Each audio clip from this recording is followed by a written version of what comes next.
So I'm going to switch from what you've heard so far to excellent speakers on behavior and language, and add the third component that the World Health Organization has defined as being important to human existence: the ability to communicate, the ability to take care of self, behavior, the ability to earn money, and then the ability to ambulate.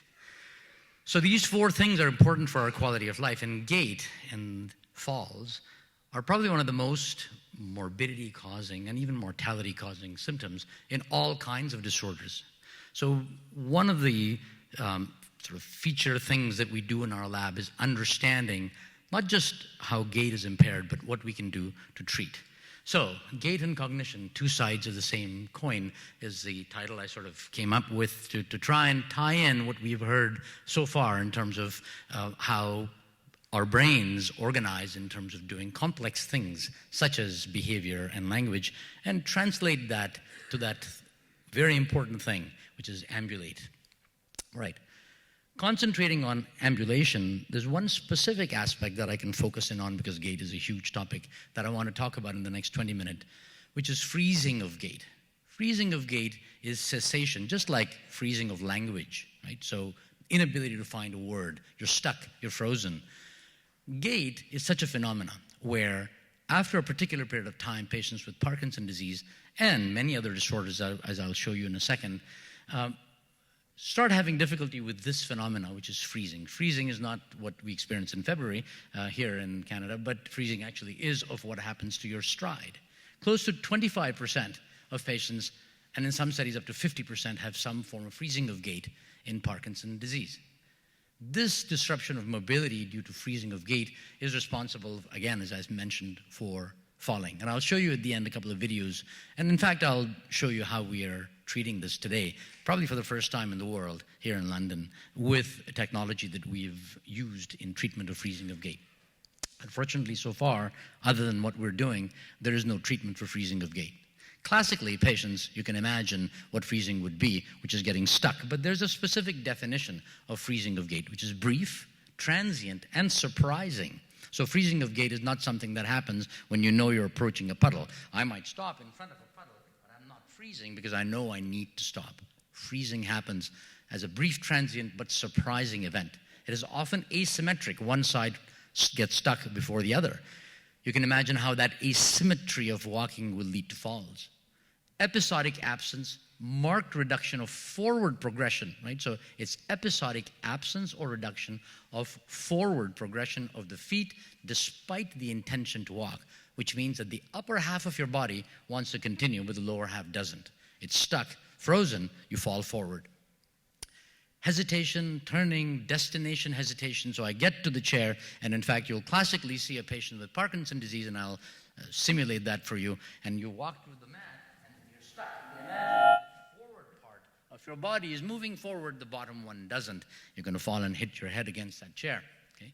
It can be improved by cues to a certain extent, and in patients with Parkinson's disease, uses of things such as a laser cane to try and step on the cane or to step on the laser light. All of those kinds of tricks allow you to make a stride which is larger. But again, these patients have difficulty with cognition, as you heard. You now have to coordinate a cane with a laser light and step on it at a particular amount of time in a specific rhythm. That's very difficult to achieve. Freezing of gait is untreatable. Okay? A variety of different ways in which patients will tell you that they are freezing. Trembling in the legs, you can imagine when I was shaking like this trying to get over the mat, that is trembling. Alternating tremor of the legs can be interpreted as tremor, but it isn't, it's freezing. Shuffling forward, very short, shuffling steps. Complete akinesia, they just cannot move. No movement of the limbs or trunk, but this is actually an uncommon pattern. Usually patients try to propel themselves, but then can't do it. And finally, the clinical assessment of fog is exceedingly difficult, especially because it's transient, brief, and episodic. I've done freezing of gait work as one part of our lab for about 20 years, and it's very common to have the spouse, caregiver tell us that the person's freezing all over in the house, in the backyard. We bring them to our lab, and they walk up and down like there was no tomorrow, right? And of course, then my immediate treatment option is to take a picture of us and put it in the house and say, that's where you are, and the freezing won't happen. That doesn't work. So one of the problems is this assessment. So we've many times now resorted to having home assessment, which means that we either send technology home with the patient or we have questionnaires that the patients will answer. As you will see, the therapy that we have invented here in London to try and treat this demonstrates that it is possible for us to reduce this kind of freezing. So the challenge in studying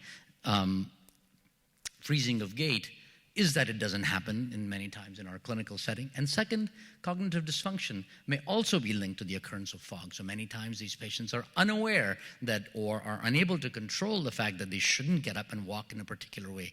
Of course, we try to teach strategies to walk with a laser cane, as I said, or step big, etc.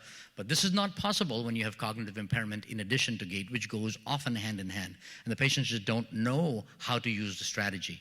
So one of the things that you heard is the strategies have to actually be given to the caregiver. That might work for language, that might work for cognition by actually guiding the patient through a particular, but can't work for gait. They have to walk themselves. So the strategy has to be learned by the person that's actually ambulating. Otherwise, you have to hold their hand and walk with them, which is not obviously a useful strategy to teach. This is reflected in the difficulties seen in these patients in any cognitively challenging situation, such as going over a mat, an obstacle, or through doorways, or changing terrain from carpet to kitchen floor. All of these and many infinite ones you can imagine yourselves. When there is a transition from A to B, freezing of gait, gait dysfunction, stopping, cessation of walking, ambulation, big problems. One of the biggest scenarios where you see this is in the kitchen and in the bathroom. You're brushing your teeth, and then you want to turn and pick up the towel to wipe your face. Well, your feet are stuck in one spot, your body turns. There's all kinds of ceramic all around. You fall down and hit your head. Same thing in the kitchen. You're washing your dishes. You want to now put the plate away, and you have to turn. Of course, the turn has to be done in a particular segment. It doesn't happen. The upper body turns, the lower body doesn't. Patients fall down. These two are one of the commonest sites that we see for falls in patients who've got gait dysfunction. Finally, in cluttered environments, most of us have lots of stuff around our house, center tables, sofas, televisions, all those kinds of things that are in the room. Again, the difficulty of ambulation around that, navigation difficulty, big problem in patients with Parkinson's disease and cognitive impairment. This means that we design tasks in our lab to try and understand how navigation difficulties produce freezing of gait. Okay, yeah, and clinical freezing of gait may be medication responsive in some cases. In Parkinson's disease, unlike these disorders that you heard, we actually do have a flagship treatment. In fact, this is the 50th anniversary of the discovery of levodopa, first use of levodopa in 1967. And it is a tremendous drug. Similarly, by the way, it's the 200th anniversary of description of Parkinson's disease by James Parkinson in 1817. So this is a momentous year, actually, for Parkinson's disease in terms of both the description of the disease and the discovery of one of the big treatments for Parkinson's disease, which is levodopa. And sometimes this kind of a gait disorder can be responsive to dopaminergic medication, levodopa, but many times it isn't.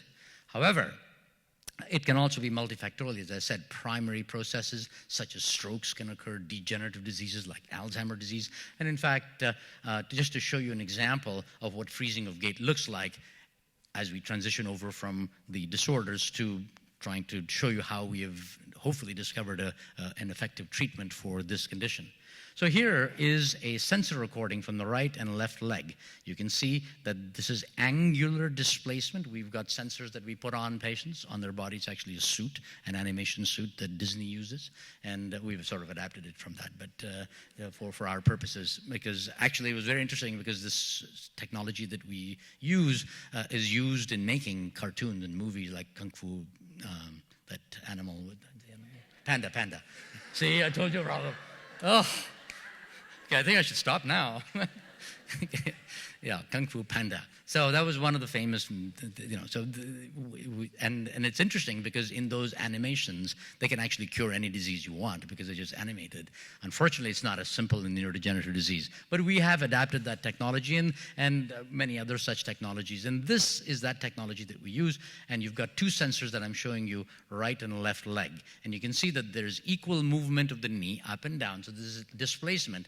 And when the fog episode occurs, you can see that there's no movement at all. The person's knees are not lifting. There's no movement up and down. There's all kinds of complexity over here. And this is not effective gait. And then they come out of this. Starts at about 6 seconds and until about 2. You can imagine if somebody's in this state, how high the fall risk will be, right? By the way, we can actually detect that in the lab, and we can send these home with the patient, and we can detect these in their home environment. That's one of the technologies that we've developed in our lab to do that in terms of ambulatory monitoring of gait and freezing. Okay?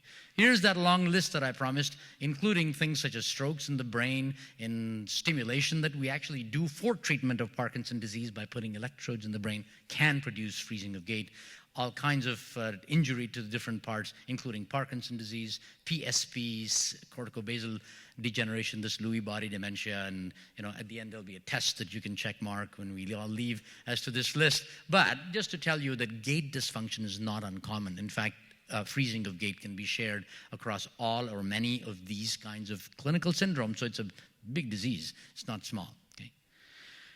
Just to put that into the context before we get into the treatment aspects of what we've done, in the last little while, this has been recognized, this overlap between the motor cognitive state, especially in our world of Parkinson's disease, and this motoric cognitive risk syndrome term, the motor cognitive risk syndrome, which is a new concept, not a really new concept, but a new concept in that cognitive impairment and its relationship to progression to dementia has somewhere in the middle gait. So pure cognitive screening may not be enough to demonstrate the abnormalities that we've talked about so far in behavior and cognition, but in fact, some of the signs might be motoric, and one of those signs might be gait dysfunction and freezing of gait. So in many institutes now, including ours, if we're studying cognition, we're also studying at the same time gait. Why is this? Well, we can go back to evolutionary biology for that in 3, 4, 5 million years ago when we became bipedal, right? One of the things that happened to us when we became bipedal, and the reason that we had bipedal motion, is to be able to go long distance. At the same time, our eyes moved from out here to here over the millennia to be able to get depth perception. If your eyeballs are here, you can't actually get depth, right? And with your quadruped, you can move your head this way. It's much easier. Now, as we evolved, bipedal motion also allowed us to move our arms completely away. They're independent, whereas our legs are yoked. Well, with that development came development of our forebrain and control systems that allowed us to behaviorally ambulate, which means I got to get there. That's where the animal is, or that's where the fruit is. I developed that cognitive relationship to my ambulation, right? Many times in patients with Parkinson's disease, and this is just an off comment, you become simian, which means that your posture becomes quadrupedal again with cognitive impairment. Also, the bending of the posture can occur with it. Again, these are more hypotheses than proven. So a linkage between this motor cognitive state has been talked about in evolutionary biology in our world for quite some time now, right? Are there any other variables? Well, gait analysis may be such variable in terms of looking at this, which means slowing of gait speed, preservation of activities, daily living can be assessed in older adults in terms of absence of dementia, cognitive impairment, but gait impairment along with it, or even before the onset of dementia, just like language dysfunction can occur. Right? So study of gait in these syndromes as a motor cognitive state is important. So this is where we have dedicated a lot of time in understanding and, in fact, treating gait disorders in patients with Parkinson's disease. A couple of graphs, because you can't have a science-like talk without graphs. So I put them in there, but these are important because if you look at dementia-free survival in patients that do not have this motor cognitive relationship or risk syndrome, which is the straight line, is pretty much normal. But those that have this motor cognitive deficit, which means mild cognitive impairment, but a motor deficit along with it, look, the transition to dementia, that graph is much deeper and faster in this syndrome. Similarly, even slightly more complicated graph, but this was a large study of 26,000 patients. And of course, the etiology of this association as to what exactly was wrong with these patients, I'm not going to go into, but they didn't define very well. But this was in one of our major journals, right?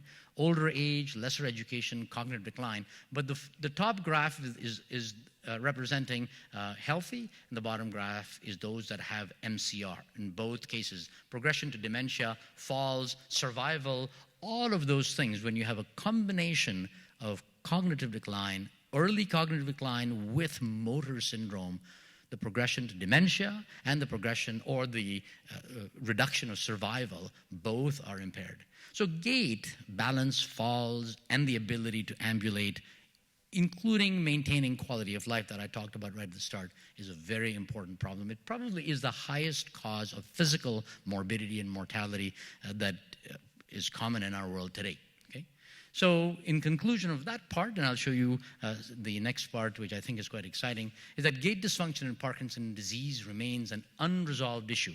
We can treat the stiffness and the slowness, and in fact, we can do a lot of good things with our drug levodopa, but not gait. It leads to significant morbidity and mortality. It's linked in large studies to cognitive decline, as I said before, and the association means that in addition to standard cognitive tests, gait assessments and treatment of gait is paramount and important.